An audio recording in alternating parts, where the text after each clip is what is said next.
If you've ever tried learning a foreign language, you know that moment of absolute panic when you look at a word and think, there is no way this jumble of letters makes a sound that humans can actually produce.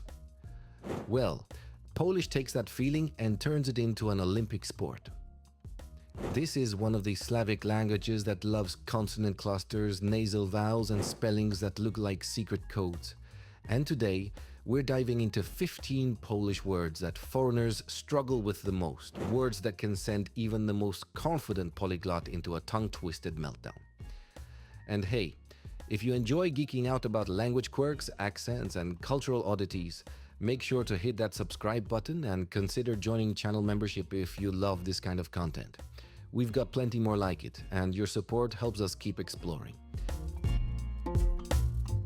Now let's get into the fun. Imagine moving to Poland and trying to order a coffee, and instead of your name being written down on the cup, you're challenged to pronounce szcz. It looks like someone smashed a keyboard, but in reality it means happiness. A beautiful word, but the eszysik sound at the beginning is like a tongue twister baked right into everyday conversation. And the funny part is, happiness is already hard to find in life, and now you can't even pronounce it. That's a cruel joke by the language gods. And then there's jibła, just one little blade of grass. Such a simple concept, but the word feels like a gymnastics routine for your tongue. 4 consonants in a row, and you have to produce a soft G sound before rolling into djazbu. Foreigners usually stare at it and say something like, is this a word or a Wi-Fi password? This is the kind of challenge that makes you appreciate just how flexible the human mouth actually is. Names can be tough too. Take Grzegorz. This is a totally normal and very common male name in Poland, but for learners, the GG and RZ combinations are like a riddle. You'll hear foreigners introduce themselves confidently and then get stuck when trying to say hello to a Polish friend named Grzegorz. But here's the thing, if you survive this one, you're on your way to mastering half the sounds of Polish, because RZ is everywhere. Now brace yourself for the legendary chrząszcz, which means beetle. This is probably the most famous difficult word in the entire language because of that old tongue twister. In szcz, a beetle buzzes in the reeds. That line has been tormenting generations of language learners. Even Poles grin at it. You've got crust followed by szcz, and the sound that comes out is nothing like what your brain expects.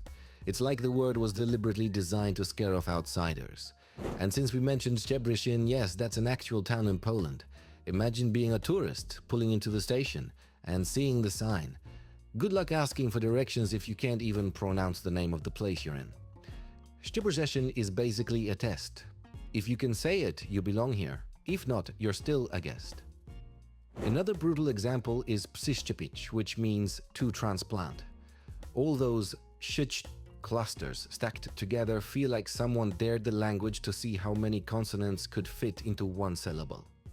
Learners end up producing something that sounds like sneezing and coughing at the same time.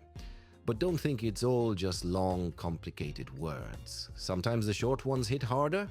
Take żółć, just 4 letters. Easy, right? Wrong. You've got the Polish zia, the nasal o, the soft wa, and then the sharp chi at the end. It's practically the national champion of Polish Scrabble. And ironically, the meaning is bile or gall, which feels about right because that's exactly what you need to pronounce it. There's also szcz, which translates to shock or concussion. Fitting name because when you see that word for the first time, you feel both shocked and concussed. It starts with west ahash, which is like tripping over your tongue before you even get to the middle of the word. Not to be outdone, szcz means bee. Sweet, friendly little creature, deadly pronunciation. Foreigners just can't handle that psh combo, and many just buzz through it and hope people understand what they mean. And then there's the infamous surname Brzeziński. This one was actually made famous in a comedy movie, but the name is so over the top it has become the poster child for Polish words foreigners can't touch. Imagine trying to spell that out at an airport check-in counter. Other words that trip people up include źródło, meaning source or spring. Because of that tricky źr beginning. Źribia, which means foal, looks innocent until your tongue trips over the starting sound. Bezwzględny sounds like it should mean relentless. And in fact it does. Relentless not just in meaning but in pronunciation. Then there's Wyszczać, loaded with all the Polish RZ and G sounds jammed into one spot. And finally, the classic Łódź. On paper, it looks like Lodz. In reality, it's pronounced more like Łódź. Even simple city names can throw you completely off track. What makes all of this so interesting is that it's not just about difficulty. It's about how different languages shape the way we think about sounds. Polish is built on patterns that feel normal to native speakers, but completely alien to others. And that's a universal experience. English, for example, tortures foreigners with words like through, though, tough, and thorough, all spelled similarly but pronounced totally differently. French has nasal vowels that sound impossible to many learners. German has those massive compound words.